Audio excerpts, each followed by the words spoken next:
not meant in any way, shape, or form to attack a specific belief structure or say that anyone's faith is wrong or harmful or bad or anything like that. If you feel personally attacked, we can talk about this afterwards, and hopefully we can convey and address any issues that might have come up during the presentation. Oh, also, many of the slides will discuss some triggering material. I will do my best to mention it beforehand, but at this moment, if I forget, I apologize. Limitations. It should be noticed that I have a strong personal bias against organized religion in general. As we've discussed a little bit in this class, I left a group that is typically considered a cult some time ago, but I didn't leave until after a little bit of damage was done, so be aware there is some personal bias. All right, history of religious trauma. When it comes right down to it, it's kind of hard to judge when the concept really began to become a problem, because studies just weren't done. Despite the fact that psychology as a profession is a little over 100 years old or so, it's taken some time for there to be any empirical large studies done on the subject. See, the concept only really came into international attention within recent time frame, as early as 2001 and the 2000, and the work of physician Mark Rossman, who put out a book on guided imagery techniques. Dr. Rossman is a physician who, in treating clients, started to notice that many of the people that he was working with were coming in and discussing that they were dealing with the after effects of toxic religious communities. So, the definition of religious trauma has been a little bit of a thing that's been up for debate for some time. As I mentioned before, the idea and the concept of it only really started to really become, placed into the attention of society rather recently. But eventually, this definition, religious trauma, results from an event, series of events, relationships, circumstances within or connected to religious beliefs, practices, or structures that is experienced by an individual as overwhelming or disruptive and has a lasting adverse effect on a person's physical, mental, social, emotional, or spiritual well-being. Another term to be aware of is spiritual abuse, which basically involves the coercion, control, or exploitation of a person through the use of religious belief. So, the events that really brought the concept into national or international attention started with the cults. Even though they've kind of been around for a little while, the People's Temple in Jonestown, Guyana, really kind of thrust the idea of how religion can take a turn for the worse and cause long-lasting harmful impacts on a person. And then that actually set up the Branch Davidians of Waco, Texas, for that to be an issue. Also, we have sex abuse scandals within the Jehovah's Witness Church that also kind of helped to propel the issue. But the funny thing is that it brought the idea of religious trauma into focus in the context of cults, but it didn't really do anything to discuss about more mainstream religions, such as, with the sex abuse scandals within the Catholic Church. But the idea of spiritual abuse and religious trauma has been around for a long time. One example of that has to do with the indoctrinating of slaves and indigenous people into Christianity. During the last set of presentations, a couple of you brought up the subject of paternalism. Does anybody know what the term paternalism means in context to slavery? So, I like to think of it as hillbilly patriarchy, where as slavery was starting to become more and more of a thing in American culture, it was also starting to become a little bit unpopular, rightly so. The idea of paternalism basically came about to the idea that the white American man was put on this planet in order to act as a shepherd, a guide, a caregiver for all of those that were in inferior. And this idea of paternalism basically fueled indoctrinating slaves into Christianity. It also created the idea of manifest destiny and helped to push American expansion into the western side of the country. But the overall point here being that for this being such a new topic that's being explored, it's been around for a long time. So the scale of the problem, when it comes right down to it, anyone and everyone can find themselves at the wrong end of a religious ideology. Every subculture, every demographic, everyone has the potential to be impacted by this problem. In terms of on a national scale, about 37% of Americans have experienced some form of religious trauma at some point in their lives. But unfortunately, statistical data is limited, it's few and far between, because again, like 2023, this is the first national sociological study on the concept. So, unfortunately, data is still being compiled. So, our most vulnerable populations, obviously children, because what aren't children vulnerable to? You can tell them just about anything that you want, and depending on their stage of development, they'll believe it. You can tell a kid that 2 + 3 = chair, and they're not going to have any reference point to argue it, and especially in a community that routinely emphasizes children are to be seen and not heard, or that children need to learn, be there to obey. It opens them up to all sorts of unfortunate circumstances.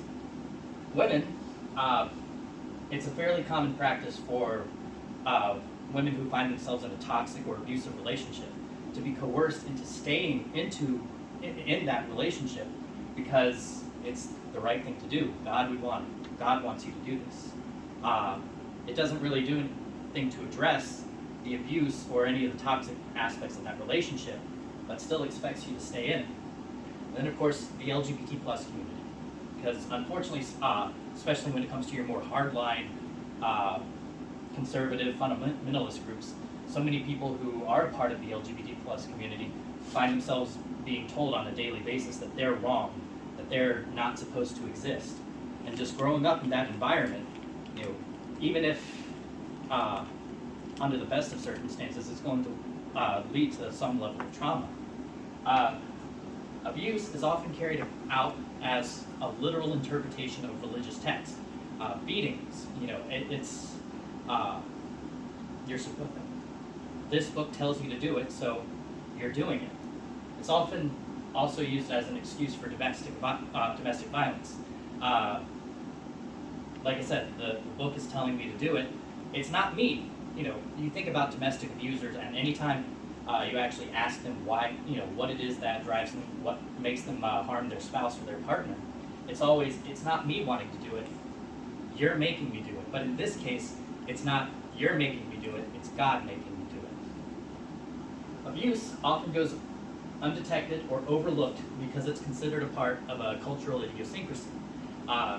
Examples of that include conversion therapy, as we mentioned before, beatings, and female genital mutilation. When it comes right down to it, the idea of God or religious practices are used to turn coercion into compliance. Of course, compliance doesn't necessarily mean consent, but it's still how some groups operate. Mental health issues to be aware of when talking to someone about religious trauma. Of course, PTSD and CPTSD, for many people who are stuck in a harmful or abusive environment, they have nowhere to go, and which is one of the ways that you can know to differentiate between one or the other. Of course, you also have depression, anxiety, gender dysphoria, and this last one is a little bit of speculation, but borderline personality disorder. There's been a noted correlation between a high level of religious fervor and borderline personality traits. Now, one of the reasons that this is a little bit of speculation is because, again, we don't have data. It's still being brought out.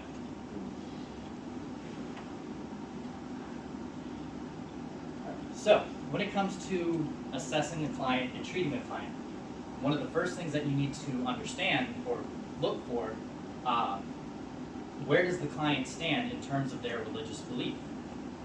Were they did they leave? Did they leave it altogether? Do they no longer believe in God or any sort of ideology? Were they forced out? Or did they leave of their own accord? Does the person still have any kind of religious faith? And do they need help to reconcile what happened to them with their faith? One of the things that it's really common to do and really important to avoid doing is to assume that just because something happened to them in a religious context, that doesn't mean that they've left for good. So, it's good to be mindful of that and to make sure that you are not assuming anything.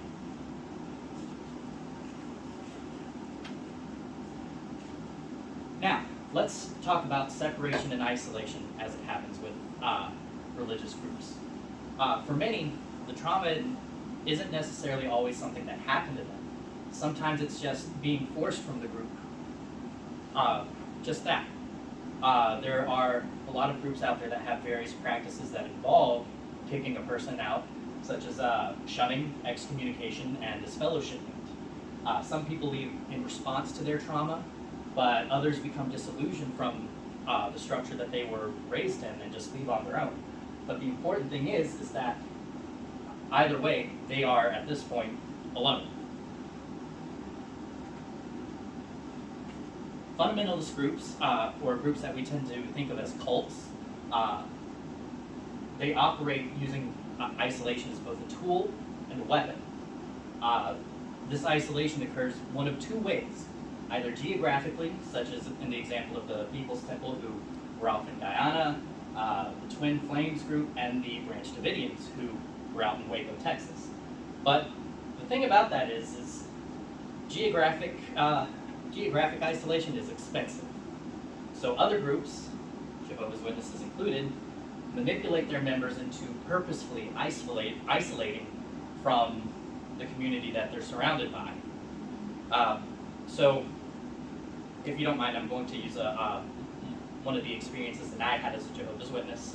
An example of this, when I was and trigger warning, just everybody good? Okay. So, when I was a young kid sitting in a Kingdom Hall, they would tell just horrific stories about the things that the outside world is waiting to do to each of us. There was one story in particular of a woman from the society being kidnapped, tortured, raped, eventually burned alive. And this is things that they are telling, their kids, anyone sitting in there. They program you to stay away from the community that you're in, and basically to be afraid of it. So, this is going to be a little bit of a tangent, but I promise that it's going somewhere. Can anyone give me an idea of why is racism a thing in this country? To deviate from issues and to have control of the society in general. Well,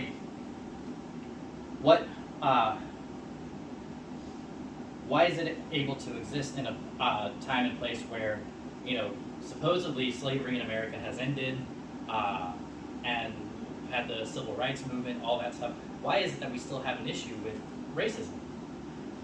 Power structure.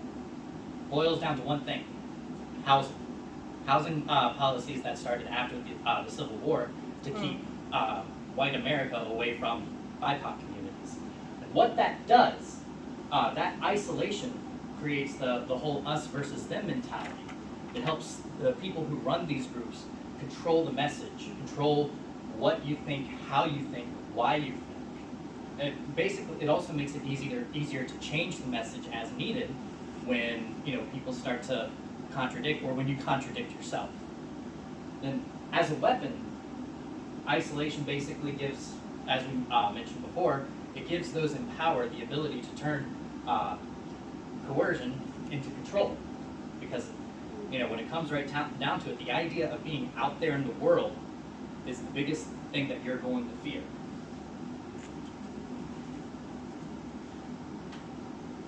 So, once a person is isolated, they're alone, just completely alone. Your parents, your spouse, your children, they are not supposed to talk to you. On top of that, you've been taught to fear the world that you're going out into. And some groups like to actively prevent their members from learning how to function in a society that they've been suddenly cast out into. As we discussed before, trying to avoid any unnecessary communications or relationships with outsiders, things like that. Basically, the point is, again, you're alone. Absolutely alone. So, when it comes to treatment, interventions for working with people who have come from this kind of religious background need to be multidisciplinary. They have to reach outside the typical therapeutic approaches. Let's see. One thing, a lot of people who leave these kind of groups need to learn how to socialize outside in modern society, and some of them might even need to learn how to perform basic life skills, how to feed yourself, how to get a job, how to interact with the people that you're talking to on a daily basis. So alongside any therapeutic modalities, one of the first things that you want to look into is helping to address these needs. So, let's think of this in terms of Maslow's hierarchy. Regardless of if you believe in a particular religion or not, that community that you're in helps you to meet the needs listed in Maslow's hierarchy. Your physical needs, security, relationships, at least those three things are met by your participation in a religious community. Now, you're cast out. All of a sudden, those three things are gone. So you need to help this person learn how to reestablish these three things before any kind of therapeutic approach is going to actually take place. So, if a person has left a particular religion, but they haven't decided to abandon faith altogether, one of the things that can be really helpful is, like I said, talking to clients about realigning their faith, realigning their belief structure. You can help them explore different religious ideologies, different denominations of a religion, and it's good at this point to have a strong working knowledge of the various religious backgrounds out there. Obviously, you're not going to be able to learn every single one of them, but when it comes to working with people who have left a religious group, having that strong knowledge and consulting with religious leaders or people who are already in a particular line of faith can go a long way. And it's also useful for our next slide. This quote right here: "Religion is regarded by the common people as true, by the wise as false, and by the rulers as useful." Now, I didn't put this up here to suggest that people who are religious are stupid or that people who aren't religious are smarter. What this is meant to showcase is the fact that religion in its own right, apart from being a harmful concept, can also be used to heal. You can use a working knowledge of a religious foundation to help your clients. So one of the approaches that you can offer is religion-informed CBT. As we discussed earlier, with a lot of abuse situations, the idea is put out that it's not me that's hurting you, it's God that's hurting you. So we can use cognitive behavioral techniques, reframing, to help the client understand that what happened, one, that it wasn't their fault, and that it wasn't God who was doing this, it was a person who was doing this. You're basically trying to recondition them to understand that it wasn't their faith, it was a person that did this. So, from there, your typical treatment approaches for treating trauma would be useful. EMDR for helping a person process traumatic memories. As we mentioned before, non-religious oriented cognitive behavioral therapy and metacognitive therapy to kind of retrain that idea that, this was my fault. There's a common misconception for trauma survivors, for abuse survivors, that what happened was all me. I'm the one who did this. But we want to reframe that idea and help them to understand, again, it wasn't God, it wasn't them, it was someone else. It was this person who did this. Gestalt techniques, for example, the empty chair technique, confrontation. The empty chair gives the person the chance to confront the person who hurt them in a safe manner, maybe working their way up to actually confronting, if that's something that they want to do, confronting the person that hurt them. And also, again, challenging those ideas with confrontation about, this was my fault, I'm the one to blame here. And then also guided imagery is also a useful technique. Another thing to be mindful of is treating clients who are from the LGBT plus community. Again, these are people who have been told, for all of their lives, from their background, that they are wrong, that they are not supposed to exist. But we as clinicians can provide gender-affirming care and also provide means of establishing their identity, either teaching them about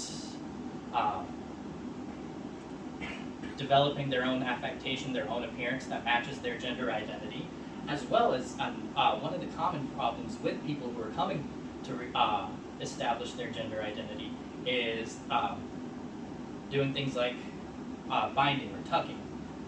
Binding trans female to male transgender individuals will sometimes bind their chest to give the appearance of a male, but so many people end up doing it in an unsafe and harmful fashion that causes injury. But we as clinicians can provide them with safe avenues to explore their gender identity without doing anything to harm, and also maybe provide them with the resources to eventually look into making a transition. So, critique of current understanding of treatments and current understanding. As we mentioned before, data is limited. The study that I quoted in terms of percentages earlier, like I said, that is the first study that large-scale empirical study on, what the statistics are. So, yeah, we just don't have the data. Spiritual abuse is hard to recognize, and it's even harder to address. Oftentimes, people who grow up in an environment don't know that what happened to them was abuse until they're outside of the situation. So while they're in it, it's really difficult to, help them, to let them know or to help them explore that what happened to them wasn't right. That was something that they could use some help to work on.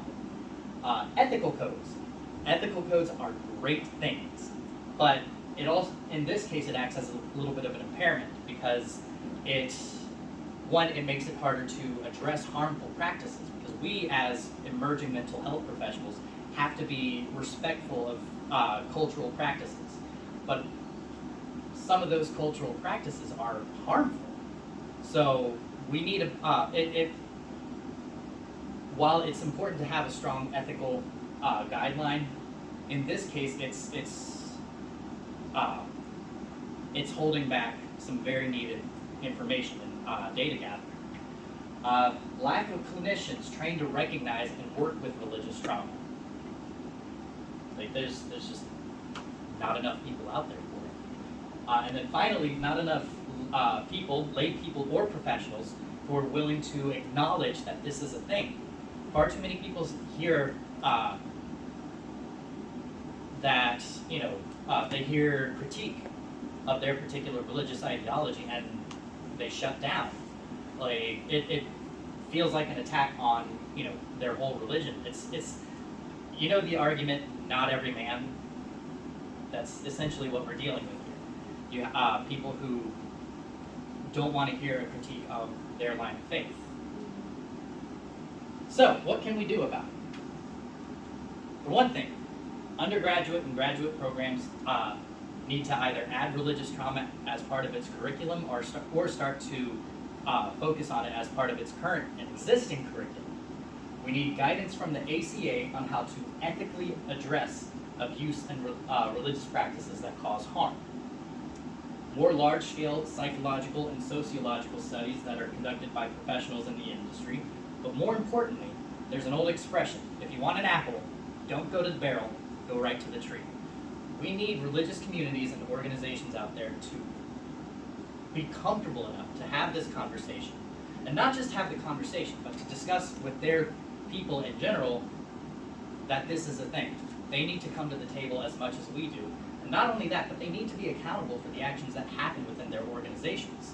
With these Catholic sex abuse scandals, the Jehovah's Witness sex abuse scandals, the typical playbook is to just shuffle people around and maybe pay some people off and hope that it goes away. But that's never going to happen. So yeah, accountability from religious organizations. Now, part that I know you're all really interested in and excited for. So you think you joined a cult? All right. So, what is a cult? What separates a cult from a more established religion, club, group? It's a smaller organization of Well, that's part of it. non-traditional religious following. Well, it doesn't have to be religious. It can be just a group. But I would like you to pay attention to the second definition that I have listed at the front of the pamphlet. A relatively small group of people having religious beliefs or practices regarded by others as strange or sinister. Now, pay special attention to the term strange. The connotation that we have behind the term cult is almost a little misleading, because just because it's a cult doesn't mean that it has to be harmful. It's just, in order to meet the definition, it just has to be different, new. So when it comes right down to it, any group that is big, popular, has a lot of influence right now, they started out as a cult. And looking at it from the perspective of religious groups, like what's the difference between, what gives Jesus, Moses, and Muhammad more credibility than Zeus, Ra, or Thor? Comes down to three things: people, influence, money. All it is. If you'll open up to the first page of the pamphlet, so there are a lot of different kinds of, or perceived to be kinds of cult out there, but really you only need to know about three: religious cults, paramilitary, and self-help. Your religious cults are your Branch Davidians, your People's Temple, Jehovah's Witnesses. Your paramilitary, you've got the Proud Boys. I would even extend that to include Nazis, ISIS, the Taliban. Self-help, Twin Flames. Now the reason for this wonderful Venn diagram is that not every cult fits specifically into one category. Sometimes they overlap, and there's a reason behind that, which we are about to go into. That happens to be in the middle page of your pamphlet, 4 tools that cults use. We've already discussed isolation and the use of us versus them in separating people from society and what it does and the benefits of it. What I like, the second one is keep them dumb. Discouraging higher education, controlling nutritional intake, makes your people more malleable, makes them easier to control, makes them easier to tell what you want them to know, and it makes them easier to coerce to doing whatever it is you want them to do. The third point, and this is one of the reasons for the overlap, is familiarity. If you look at religions both new and old, you'll see a lot of shared mythos between them all. A lot of the same stories. For example, the concept of original sin, Prometheus stealing fire from the gods. And there's an indigenous tribe from America, the Ojibwe, who all have a story of some figure stealing fire or stealing knowledge and presenting it to humans, and they were later cursed for it. And then the final thing is, and there's no academic way to put this, a weird sex thing. Like, there's usually some sort of rule on who you can have sex with, why you can't have sex with them, or there's some, and it always benefits the person in charge. You're not able to have sex, but I can. David Koresh from the Branch Davidians was particularly noted for this. Sex was this horrible, sinful thing, but I'm going to do it because that's what I'm doing for you. Yeah. So who joins a cult? Comes down to lonely people, scared people, disillusioned people, people who have been a part of a religious group that didn't fulfill the promises that they made, or people who are, for whatever reason, again, scared and lonely. One of the things about cults is, like religion, it can give you that idea of fulfilling the levels of Maslow's hierarchy, or at least with cults, they give the illusion, or they take one step further to say that you will not eat, you will not be safe, you will not have friends, you will not find love unless you are a part of this group. So, yeah, it's understandable why it's easy to judge, but it's also understandable why some people get involved. And that brings us to the end of the presentation. And any questions?